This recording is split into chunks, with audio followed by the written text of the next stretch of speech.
لمناقشة مضامين وأهداف ورهانات مشروع القانون المتعلق بالمسطرة المدنية يحضر معنا ضيفا في بلاتو الرئيسية السيد عبد اللطيف وبي وزير العدل. مرحبا بكم سيد الوزير. مرحبا. إذن قبل الخوض في تفاصيل ومستجدات ومضامين مشروع القانون المتعلق بالمسطرة المدنية سيد الوزير، نتساءل بداية عن الأهداف المتوخاة من هذه المراجعة اللي كتعلق بنص قانوني في غاية الأهمية واللي رافقه كذلك نقاش كبير منذ البداية. فين كتجلى الحاجة اليوم لهذا التحيين، وعلاش بالضبط تحيين المسطرة المدنية واختاريتوا بالضبط الدخول؟ اولا نحن لم نختار التاريخ عشان نتيجة التراكمات. القانون المسطرة المدنية الأهمية ديالو أنه منذ 28 سبتمبر 1974 صدر ووقعت فيه تغييرات متعددة، وقعت تحولات في العالم وفي السلطة القضائية وفي القوانين المنظمة السلطة القضائية والنيابة العامة، وقعت تغييرات. هو بقى على حالته إذا 59 سنة من بعد عاد الآن ثم أنه نحطوا ضع القانون ما كان حتى الكمبيوتر.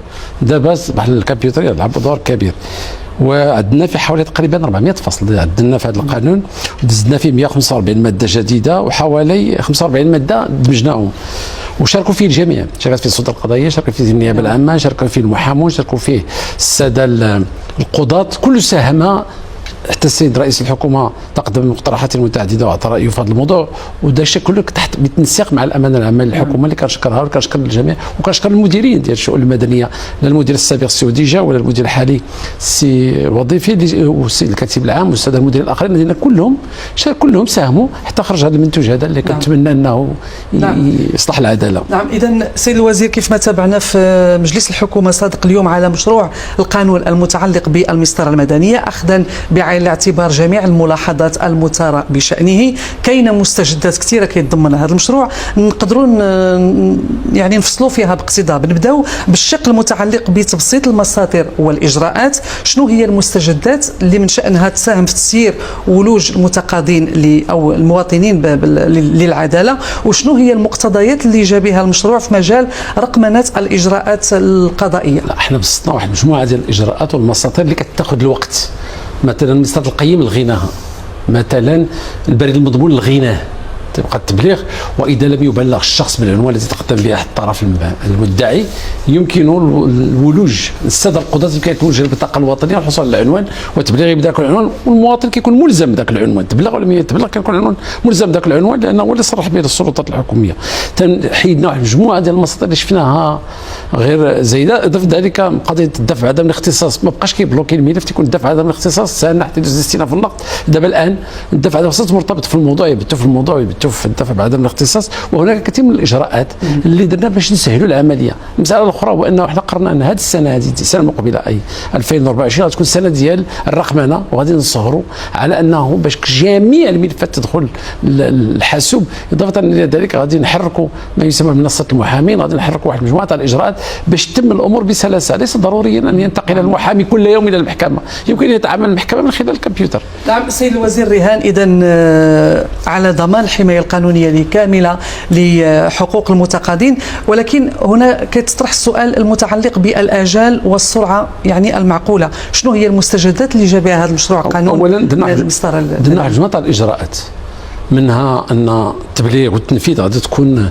واحد المنصه وطنيه، بقاش تنفيذ وصيفط رساله وصيفط الانابه وتسنى 6 شهور غادي تولي، واي مكان يمكن يبلغوه.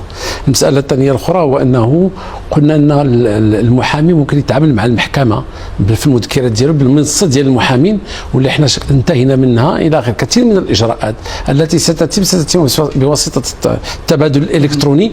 ثم غادي نديروا درنا واحد المجموعه ديال الاجراءات اللي ماشي ضروري تكون واللي خصها تتم فيها، وهو انه الجلسات ما تكونش متعدده. مثلا حينما يتبادل المحامي مع القاضي المذكرات والقاضي كيحلها الاطراف الاخرى، غادي نحتاج الى جلسه واحده لاعتبار الملف تاع الغناء امر بالتخلي اللي كتضيع الوقت الغناء نهائيا.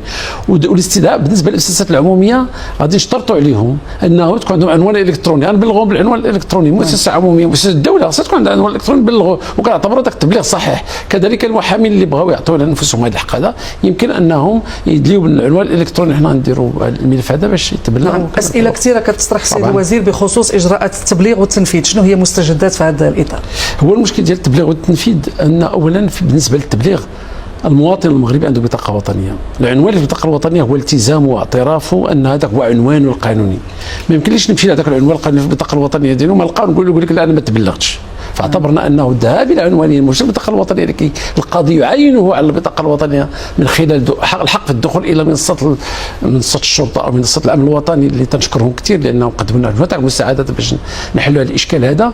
فانا ذاك يعتبر ان ذاك تبليغ صحيحا، وكما قلت لك حيدنا ذاك القيم وحيدنا البريد المضمون وحيدنا هذوك الاجراءات كلها، وقلنا للمحامي ملزم الان يدير العنوان الالكتروني ديالو ويمكن يبلغوا بالمذكرات وبالمراسله بواسطه العنوان الالكتروني ويعتبر تبليغا صحيحا.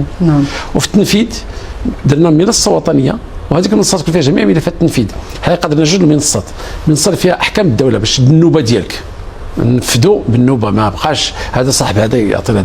ثانيا انه في التنفيذ غادي يكون وطني، معناه انا عندي واحد الحكم ضد واحد السيد في الدار البيضاء، مشيت لطنجه لقيت عندهم ممتلكات، ماشي ضروري نجي للمحكمه ديال الدار البيضاء ونقول لهم ديروا لي الانابه لطنجه، ولا يمكن نمشي للمحكمه تاع طنجه. الموظف هذا الكاتب الضبط كيدخل للمنصه وكيجبد الملف ديك الساعات وكيمشي الشخص يدير بلا ما يديروا هذيك المساطير. كاينه شي مساطير كانت بدائيه لانه 74، دابا الان خصنا نديروا مساطير جديده اللي تسهل العمليه. شحال ما ربحنا الوقت وشحال ما خلينا التعامل يكون الكتروني، شحال ما حاربنا الفساد، شحال ما حاربنا التاخير، شحال ما ضبطنا الامور اكثر. نعم، مستجدات كثيره السيد الوزير، غادي تجي فرص اخرى للحديث عنها. اخر سؤال سيد الوزير، بعد ما صادقتوا على المشروع وغيبدا في مسطره المصادقه التشريعيه في البرلمان، يعني خديتوا على عاتقكم مراجعه عدد من النصوص القانونيه المتعلقه بالتشريع الجنائي، نبغيو نعرفوا فين وصلت هذه المرحله. هو كان قانون المسطره الجنائيه في لمسته الاخيره وراه عند الحكومه، والان ناقشنا مع الامانه العامه للحكومه، بقينا كننتظروا رئيس الحكومه. القانون الجنائي انتهينا منه، والان تنطلب الراي ديال المؤسسات باش ننتهيوا من النقاش مع المؤسسات، لان راه العمل ديال التشريع ديال الحكومه راه ماشي فرض، ماشي وزير العدل كيديروا، كدير جميع المؤسسات ديال الدوله كتعطي رايها لانها تهمها جميعا.